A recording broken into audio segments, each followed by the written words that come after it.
Hi అండి. నమస్తే. Welcome to Vani's world. వేసవి తాపాన్ని తీర్చే చల్లని పానీయాలకు స్వాగతం, సుస్వాగతం. సో, ఇంట్లో తయారు చేసే పానీయాలు చాలా ఆరోగ్యకరమైనవి. చాలా చలవ చేసే పానీయాలను మనమే ఈజీగా తయారు చేసుకోవచ్చు. సో, మొదటగా నేను మసాలా మజ్జిగ అయితే ఎలా తయారు చేస్తారో చూసేయండి.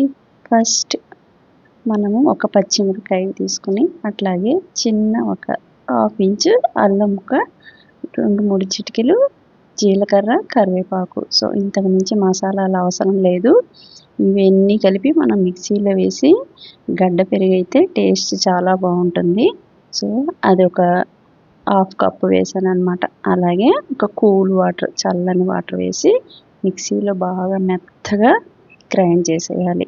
సో, అది చేశాక ఇంకొంచెం వాటర్ మిక్స్ చేసుకొని ఇట్లా గ్లాసుల్లో నింపేసి యమ్మీగా తాగేస్తుంటే ఎంతో చలవ చేసే మసాలా మజ్జిగకి మించింది ఇంకోటి ఉండదు. సో, యమ్మీ అంటూ గార్నిష్ చేసి మసాలా కారంతో ఇలా ఇచ్చేయండి పెద్దవాళ్ళకి.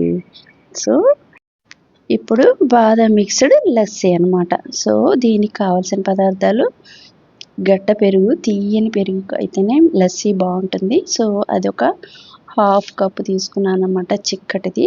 సో, దానిలో మనకి కావలసినంత షుగర్ వేసుకొని 4, 5 స్పూన్లు, 1 స్పూన్ బాదం మిక్స్డ్ పౌడర్ అనమాట. టేస్ట్ చాలా బాగుంటుంది డిఫరెంట్గా.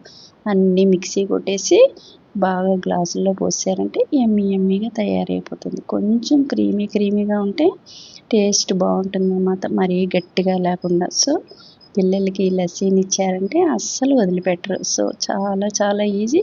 అప్పటికప్పుడు చేసి ఇచ్చేయచ్చు. కూల్ డ్రింక్స్ అన్నీ బంద్ చేసి ఇలా ఇంట్లోనే మన చేతితో చేసి పెట్టామంటే హాయిగా ఆడుకుంటూ తాగేస్తారు.